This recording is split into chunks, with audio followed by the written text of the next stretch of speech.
What's up, everyone? I'm Brian Albert, and I'm here with Dan Stapleton. That's me. Hey, we just saw Call of Duty Advanced Warfare at E3. They showed off 3 levels. One of them we saw during the press conference, and 2 more that we didn't see. So we're just going to run through them and talk about where each one took us and kind of the things we saw, the features of the game in each one. So first one is a level called Induction, and we saw this at the press conference. It's got all the drones and the swarms. Basically, you're defending... Oh, spoilers. Hold on now. We're not quite there yet. Basically, they're in South Korea, and they're helping defend this city that's under attack. It's Seoul. Yeah. Seoul, exactly. There you go. Look, people know that name, right? Yeah. So what are some of the cool things that you think stood out from that little bit that we saw? And we did get to see like a bunch of the advanced military hardware, and you've got when you first land in the drop pod that's kind of crash landing, you get out of that and you kind of rally with the rest of the American or international troops that you're fighting with. You're a team of tier 1 operators. Right. So you rally with them, and they've got like big tanky walker guys. It's implied that you'll get to drive one of those at some point, but we didn't get to see that. We haven't. They can't hold us back from that.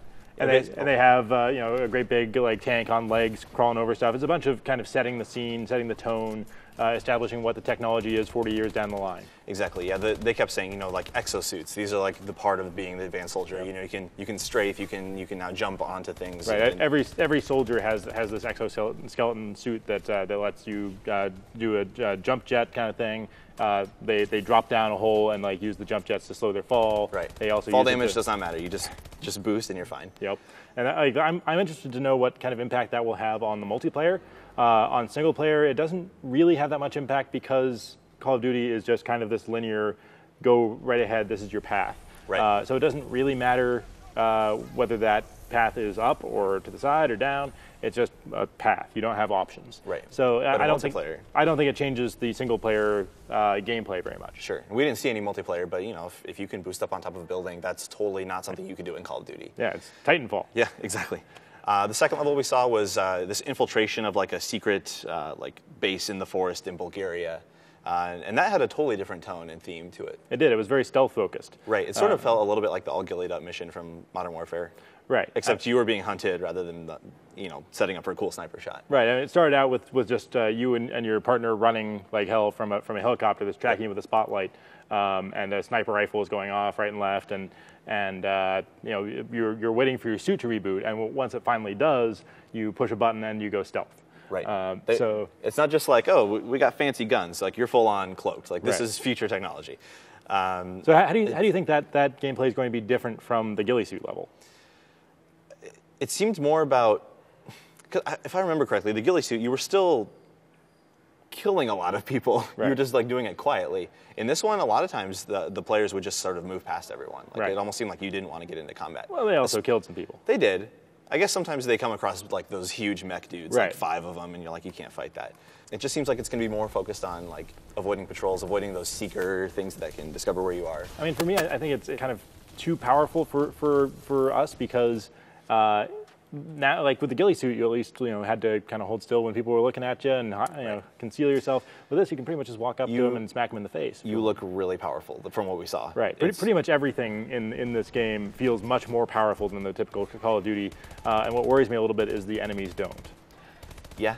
I mean, it's still like early demos and stuff, right. But you have crazy laser weapons and grenades that you throw in the air that go chase someone down. Yeah, we may see heavier enemies in the future, but the guys that were fighting just got mowed down. They were.